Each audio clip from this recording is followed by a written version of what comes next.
welcome. You're watching the news. I'm Gargi Rawat. This is where we bring you all the top developments of the day. And coming up ahead, key meetings in Maharashtra today after the Ajit Pawar coup. Also, a shocking viral video from Madhya Pradesh sparks outrage and a reaction from the Chief Minister. Let's take a look at the headlines at this hour. A day of meetings and political parleys in Maharashtra. Ajit Pawar attends his first cabinet meeting after the coup, while the MBA parties, Congress, Uddhav Thackeray, Sena and Sharad Pawar in a huddle, which Pawar has the support of majority NCP MLAs. As the BJP pushes for uniform civil code, several allies oppose it, especially from the tribal community. Will there be exceptions for tribals, and will Uttarakhand soon to be implemented UCC be a template for the country? In Karnataka, the opposition BJP targets the Congress government with protests both inside the assembly and outside over not fulfilling all the poll promises made. The Congress says they will soon be fulfilled. After 2 months of violence, the centre now resorting to back-channel talks with all stakeholders to restore peace in Manipur after several ethnic groups boycotted the Manipur Peace Committee. It's been a day of hectic meetings and huddles in Maharashtra after Ajit Pawar joined the Sena-BJP government in the state. He attended his first cabinet meeting along with several NCP colleagues. Even as there's no clarity yet on who has the majority of the NCP MLA supporting them. Is it Ajit Pawar, as he claims, or uncle and founder of the NCP, Sharad Pawar? Meanwhile, the Congress, Uddhav Thackeray, Shiv Sena held their own meetings, following which the Congress also met Sharad Pawar. Now, tomorrow, Ajit Pawar and Sharad Pawar have both called for parallel meetings where things could become a lot clearer. एक minute, आम्ही एकत्रपणे काम करायचं ठरवलेलं आहे. त्या कुठलीही नाराजी नाही. त्या संदर्भामध्ये कुठलीही अडचण मला तरी वाटत नाही. In 1 year, we just have to reach people. We just have to talk to them. We have to fight with them. We take them along and fight with BJP. So I don't know why all these leaders have taken a shortcut. So I would always say to change your thought process completely and join BJP. People won't like it. Without Pawar Sahab, this party has nothing. His vision, his thought process, what he has fought for, and so for them, without him, is nothing. खुद शरद पवार साहब, मैं शरद पवार साहब उद्धव ठाकरे साहब से भी बात करेंगे. हम लोग पूरे महाराष्ट्र का दौरा करेंगे, मिल के करेंगे. और बीजेपी जैसे तानाशाह प्रवृत्ति को, लोकशाही व्यवस्था को ख़त्म करने वाली बीजेपी को महाराष्ट्र की ज़मीन से उखाड़ने का एक प्लान हम लोग करने वाले हैं. और उसके लिए जॉइंटली दौरे करने का एक प्लान हमने किया है. Well, let's go across to Sohit now, who's been tracking all those developments, all those meetings that have been going on through the day. Sohit, and it'll only become clearer tomorrow, perhaps, when those two meetings, parallel meetings take place, about who has the support of the majority NCP MLAs. Also, Sharad Pawar planning a tour of the state. Well, that's right, Gargi. And yes, first question regarding the meeting. There are two meetings called. One is in Bandra, BKC, called by Ajit Pawar. This is around 11 a.m. And Sharad Pawar's meeting is at YB Chavan Center, which is in South Mumbai. And this is at 1 p.m. And yes, things are expected to be a bit more clearer than it is now. Because we'll have to see the number of MLAs who are present in both these factions. Now, remember that workers in huge numbers will be present. There will be other people like district leaders as well as other leaders, but we'll have to count the MLAs and the number of MLAs they have, and that will be very important to see, because till now there are MLAs who haven't taken any decision. They are talking to both of them. What I have been told is that both the factions are trying to speak to their MLAs, and over there they are saying or trying to bring them to their side. Let me give you an example. So someone from the Ajit Pawar faction who is a minister now is calling the MLAs. Now, these MLAs are those who haven't decided where they should go. So, on the phone call, what is being said is very interesting. First, they are saying, okay, you work for your constituency. Is there any money that the government has stopped which is not being passed because you need to do the work? If that fund is not cleared, we will clear it. Remember that there is election next year. You will require fund. You will require to show that you have done the work. We will help you with that as well.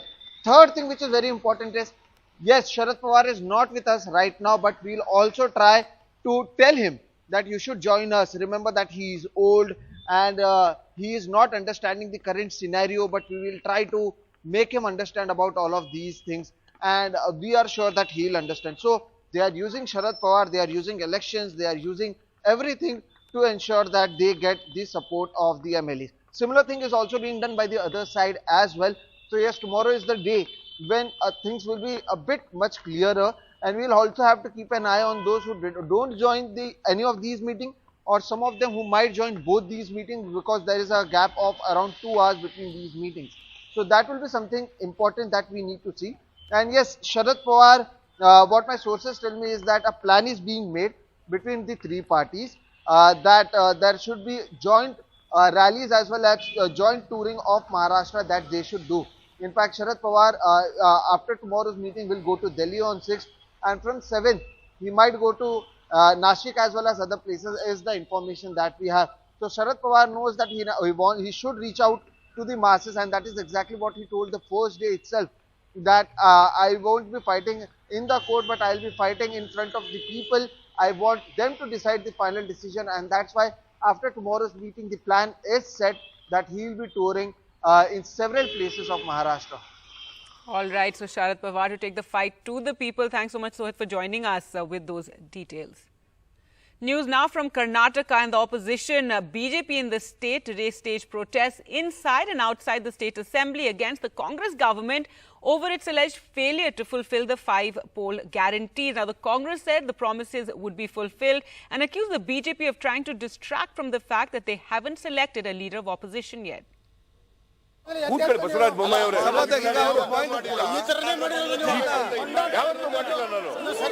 Day 2 of Karnataka Assembly's budget session, and the BJP still did not elect the leader of opposition.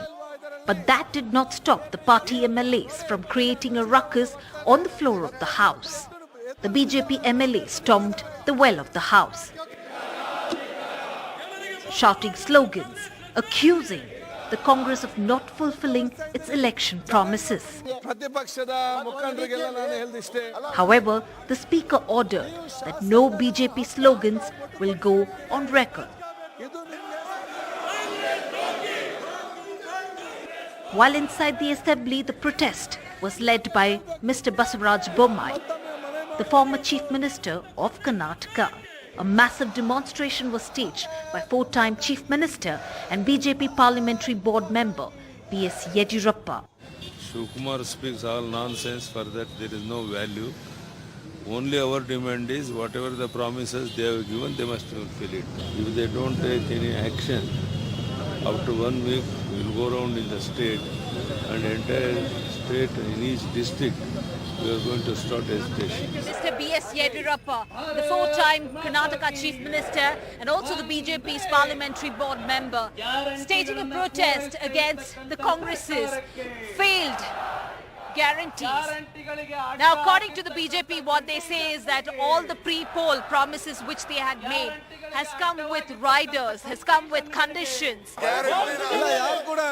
Responding to the BJP's protest in the assembly, Deputy Chief Minister D.K. Shivkumar clarified that the government will implement all 5 guarantees. I am very happy that they are raising this issue. At least they are trying to propagate our programs. Whatever we have promised, we will deliver it. On the other hand, the Karnataka Legislative Council was adjourned twice as the BJP staged protest seeking discussion on Congress poll guarantees. To avoid the big embarrassment of not having a leader of the opposition, the BJP managed to deflect the issue by protesting. The political observers are here in the state, and the BJP hopes to have a leader of the opposition before the session convenes for the 3rd day tomorrow. In Bengaluru, with camera person D.M. Kumar, Shrija MS for NDTV.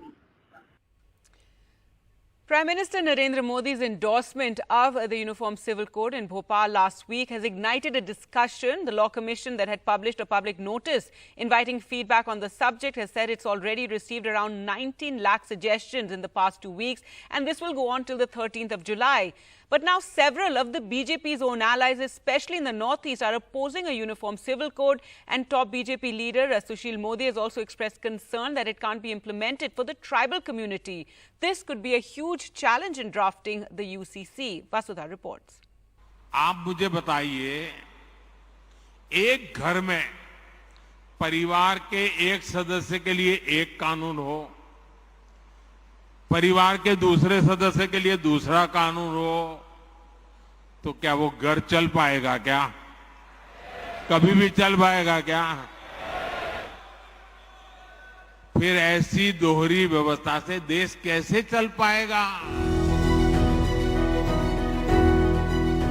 Over 11 crore people and around 700 different tribes. It is the diversity among the ST groups, particularly when it comes to customs and tradition, involving marriage, age of marriage, registration, dissolution and inheritance, that could be the biggest challenge for the BJP-led centre when it sits down to frame the Uniform Civil Code.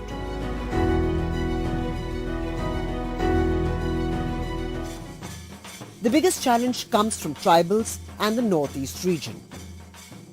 Many BJP allies, the National Democratic Progressive Party that leads the coalition with the BJP in Nagaland, the National People's Party that leads the alliance in Meghalaya, and the Mizo National Front have opposed the UCC, saying it is a threat to their customs. The idea itself of having a uniform civil code is something that if not discussed with all stakeholders, if not discussed clearly with everybody to look into all the factors, then it's something that's very complicated, and it's something that the people in the Northeast will not be able to accept. We really have not seen what it is. We are still just talking about a concept. We're not talking about an actual bill. NDPP has specifically said that the Naga peace talks are at a crucial juncture, and it would be unwise to put in place a law such as UCC, which will have a significant consequence on the talks. The BJP is aware of the concerns. BJP MP Sushil Kumar Modi on Monday is learned to have questioned the practicality of the working of the UCC in tribal areas, including those in the northeast. The BJP is also aware of the potential implications of UCC on its vote share in tribal-dominated areas. At least in Madhya Pradesh and Chhattisgarh, the maximum electoral losses for the BJP in 2018 came from tribal-dominated areas. In Punjab, BJP's old ally, the Shiromani Akali Dal, has also expressed its concern over the Uniform Civil Code. Several Sikh activists have called for a Sikh personal law. Meanwhile, Uttarakhand Chief Minister Pushkar Dhami met Prime Minister Modi after meeting Home Minister Amit Shah on Monday.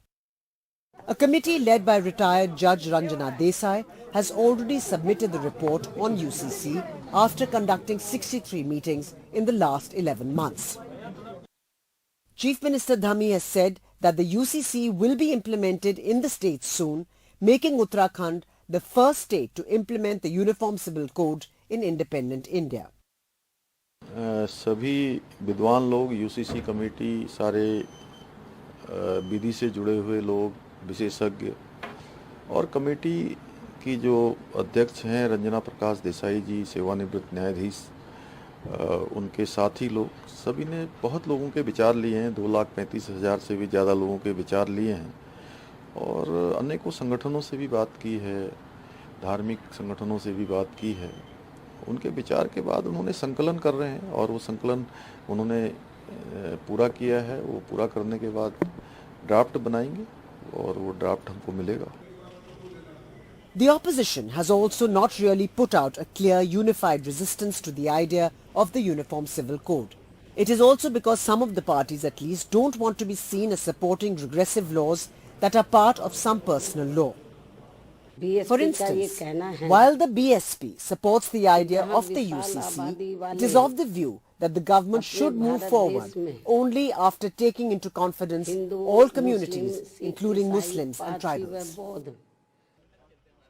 The Aam Aadmi Party that initially voiced support for UCC has now spoken against. आदिवासियों ਦੇ ਵਿਆਹ ਕਰਨ ਦੇ ਤਰੀਕੇ ਹੋਰ ਨੇ ਜੀ ਜੈਨੀਆਂ ਦੇ ਵਿਆਹ ਕਰਨ ਦੇ ਤਰੀਕੇ ਕੁਝ ਹੋਰ ਨੇ ਜੀ, ਉਹਨਾਂ ਦੇ ਆਪਣੀਆਂ ਰਸਮਾਂ ਕਰਨ ਦੇ ਤਰੀਕੇ ਕੁਝ ਹੋਰ ਨੇ ਜੀ। ਤੁਸੀਂ ਇੱਕ ਗੁਲਦਸਤੇ ਨੂੰ ਚਾਹੁੰਦੇ ਹੋ ਕਿ ਬਸ ਇੱਕੋ ਹੀ ਰੰਗ ਦਾ ਹੋ ਜਾਓ। ਹਰ ਧਰਮ ਦਾ ਆਪਣਾ ਆਪਣਾ ਕਲਚਰ ਹੈ, ਆਪਣਾ ਆਪਣਾ ਰਸਮਾਂ ਨੇ। ਸੋ ਸਾਰਿਆਂ ਨਾਲ ਗੱਲ ਕਰ, ਸਹਿਮਤੀ ਕਰ, ਪਰ ਇਹ ਕਹਿੰਦੇ ਕੀ ਹੈ ਉਹਨਾਂ ਨੂੰ? ਇਹ ਰੀਤੀ ਰਿਵਾਜ ਉਹਨਾਂ ਨੂੰ ਕੀ ਕਹਿੰਦੇ ਆ? ਪਤਾ ਨਹੀਂ ਕਿਉਂ ਛੇੜਦੇ ਆ ਇਸ ਤਰ੍ਹਾਂ। ਜੋ ਸੰਵਿਧਾਨ ਕਹਿੰਦਾ, ਇਹ ਕਹਿੰਦੇ ਸੰਵਿਧਾਨ ਮੁਤਾਬਕ ਕਰਨ ਲੱਗੇ। ਸੰਵਿਧਾਨ ਇਹ ਕਹਿੰਦਾ ਜੇ ਸਾਰੇ ਸੋਸ਼ਲੀ ਬਰਾਬਰ ਹੋ ਗਏ ਤਾਂ ਤੁਸੀਂ ਉਹ ਜਿਹੜਾ ਕਾਮਨ ਕੋਡ ਜਿਹੜਾ ਲਾਗੂ ਕਰ। ਸਾਰੇ ਸੋਸ਼ਲੀ ਬਰਾਬਰ ਹੋ ਗਏ ਨਹੀਂ ਹੋਏ। AAP's 10 MPs in the Rajya Sabha will be crucial to the BJP when it brings the bill, particularly because parties that have supported the move in the past, such as the YSRCP, have opposed the UCC. Bureau Report, NDTV. It's been over 2 months of violence in Manipur and no lasting solution in sight after several ethnic groups boycotted the Manipur Peace Committee. The centre is resorting to back-channel talks with all stakeholders to restore peace. The centre is working on negotiating a narrow common ground between the warring communities, while the state government has started dismantling bunkers and reopening schools. Anita Sharma reports. The peace committee set up by Centre did not get them any results, and that's why Centre started engaging with both the groups through back channels, and Centre believes that it has also got them good results. The first good news came their way was that the blockade on National Highway was thrown open. So Centre feels that these back channel talks in which they are engaging both the groups is getting them good results. Secondly, Centre has also decided to create buffer zones between these two warring communities, because the reports reaching North Block indicate that most of these skirmishes are either taking place along the foothills or in the hilly areas. So to keep these warring communities apart, these buffer zones are being created. Sensitive areas have been identified and a type of a force is being deployed in that sector. So the forces are also now being deployed sector wise so that better coordination is there among them. Thirdly, the report of Assam Rifle, which has again reached North Block, indicates that the Sioux related exercise as far as the cadre and the weapons is concerned is almost complete, and both of them are well accounted for. The main big worry for Centre is about those looted weapons, because almost 5,000 of those weapons were looted when violence started in Imphal. But now, even 2 months after, only 1/3 of those weapons have been returned back. Though the state government again and again has been appealing to people that they should return those illegal weapons, but still no effort or no positive outcome has come so far. Only about 1,800 to 2,000 of them have been returned back. Meanwhile, Centre is also preparing a status report which they have to submit to Supreme Court. After a shocking viral video sparked outrage which shows a man urinating on another man's face. This is in Madhya Pradesh. Chief Minister Shivraj Singh Chauhan has asked the police to arrest the man immediately and book him under the National Security Act. This incident took place apparently in the Kubari Bazaar of Siddhi district around 9 days ago. And now this video has gone viral.